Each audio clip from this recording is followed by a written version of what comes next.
ხალხის ნებას ახშობს ქართული ოსნების არალეგიტიმური რეჟიმი, ამერიკის მოძულე მაფიოზური დაჯგუფება, რომელიც ცდილობს ქვეყანა მიჰყიდოს ჩვენს მოწინააღმდეგეებს, მათ შორის ჩინეთის კომუნისტურ პარტიას. ეს კანონპროექტი ითვალისწინებს სანქციებს ქართული ოსნების, მაღალჩინოსნების წინააღმდეგ მათი უკანონო ქმედებებისთვის.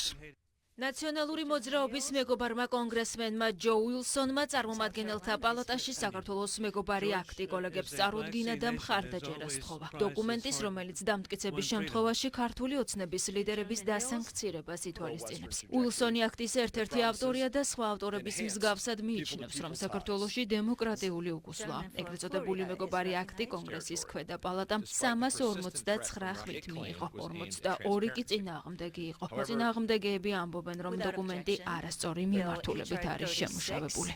ეს არასწორი მიმართულებით შემუშავებული კანონპროექტია. კოლეგებმა ამას მხარი არ უნდა დაუჭირონ. ჩვენ შეგვიძლია ქართულ ხალხს ყველაფერი კარგი ვუსურვოთ. ეს ჩვენი ეროვნული უსაფრთხოების მიმართ არასწორი მიდგომაა და ჩვენი სანქციების რეჟიმის ეფექტიანობას ასუსტებს. ვფიქრობ, ეს საშინელი იდეაა. ეს აქტი შეაფასებს ქართული ოცნების ყველა მაღალჩინოსანს სანქციებისთვის, თუ აღმოჩნდება, რომ მათ ძირი გამოუთხარეს ქართულ დემოკრატიას, ჩართულები იყვნენ კორუფციაში, მათ სანქციები დაუწესდებათ. ქვედა პალატის გადაწყვეტილებამ ქართული ოპოზიცია აახმაურა. ბრიფინგები პარტიულ ოფისებში ერთმანეთის მიყოლებით ჩაინიშნა. უხარიათ დაიმედოვნებენ, რომ კანონპროექტი კანონად იქცევა და ქართული ოცნების ლიდერები დასანქცირდებიან. ნაციონალურმა მოძრაობამ ამერიკაში მორიგი ვიზიტით ჩანიშნა და მხარდამჭერებს კონგრესის ზედა პალატასთან ინტენსიურ მუშაობას დაჰპირდა. კანონპროექტის შემდეგი მოსმენა სწორედ სენატში იგეგმება.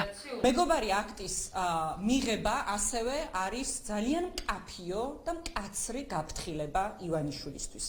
ის ან დათმობს ხელისუფლებას, რომელიც მიტაცებული აქვს ქართველი ხალხისგან 26 ოქტომბრის სპეცოპერაციის შემდეგ, ან მიიღებს დამატებით და უმძიმეს ფინანსურ სანქციებს. მეგობარი აქტი, რომელიც არის პირდაპირი პასუხი მოძალადე რეჟიმზე, რომ ძლიერი ამერიკა არასდროს ქართველი ხალხის ჩვენს ბრძოლას არ მიატოვებს და ნებისმიერი რეჟიმი, რომელიც შეეცდება დემოკრატიული სისტემის ხელყოფას, საქართველოს მიტაცებას, ხალხის ნების წინააღმდეგ ბრძოლას მიიღებს ძალიან მკაფიო პასუხს ჩვენი მეგობარი ამერიკის მხრიდან. საქართველო შეფასებულია როგორც ქვეყანა, რომელიც მიაქვს რუსეთს, მაგრამ ქართველი ხალხი შეფასებულია როგორც ამერიკის შეერთებული შტატების მეგობარი.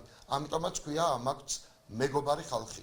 ჩვენ მუშაობთ ამ პერსონალური სანქციების ბევრად უფრო გამკაცრებაზე და აუცილებლად მივიღებთ იმ სწორ შედეგს, რომელიც აიძულებს ივანიშვილს გახსნას მოლაპარაკებები, დაიხიოს უკან. ქართულ ოცნებას არ აქვს იმის რესურსი, რომ მოაგვაროს ჩვენ სტრატეგიულ პარტნიორთან ურთიერთობები. თქმა უნდა, გვაქვს იმის მოლოდინი, რომ მეგობარი აქტი ასევე წაიწევს წინ და საბოლოო ჯამში მოხდება პრეზიდენტის მხრიდან მისი ხელმოწერა. ოპოზიციისგან განსხვავებით ამ დოკუმენტში მეგობრულს ვერაფერს ხედავს ქართული ოცნება. მმართველი გუნდი აქტს მტრულს და მავნებლურს უწოდებს და იმედს იტოვებს, რომ დონალდ ტრამპი მას ხელს არ მოაწერს, რადგან საპარლამენტო უმრავლესობის თქმით ეს დოკუმენტი არა მხოლოდ ქართულ, არამედ ამერიკის ახალი პრეზიდენტის ინტერესებსა და მის მიერ გაცხადებულ პოლიტიკასაც ეწინააღმდეგება.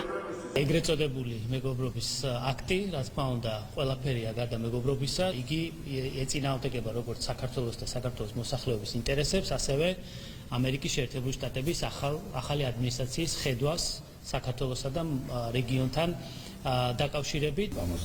მეგობრობასთან არაფერი კავშირი არ აქვს, ეს პირიქით შეიძლება პროვოდაც კი ჩაითვალოს იმ საგნაცვლო მოძრაობის მეგობრობის აქტი და სული მომწყობილი სიმართლედ გამოაცხადო და ის ბედნიერი სახელი, ეს რაც ოპოზიციას აქვს დილიდან, ესეთი ის სიხარული შეიძლება ჩაითვალოს.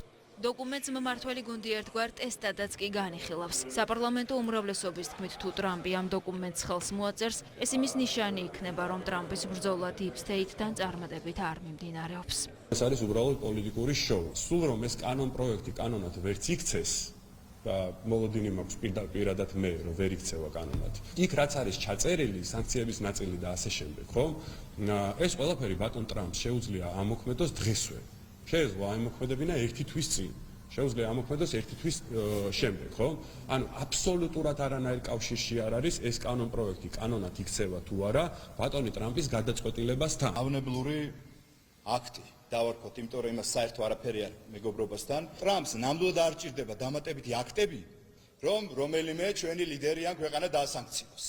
არ ჭირდება ეს მეგობრობა. ეს არის ჩვეულებრივი ვილსონის მიერ შეთითხნილი და ეგ გარკვეული ლობისტური ჯგუფების მიერ დაქირავებული გარკვეული დემოკრატების მთელი არმია, 300-მდე კაცია და რესპუბლიკელების ნაწილი, რომელიც თვითონ ტრამპის იმპიჩმენტს ითხოვდა. და ეს ხალხი ჩვენ დაგვინდობდა, ბუნებრივი არა.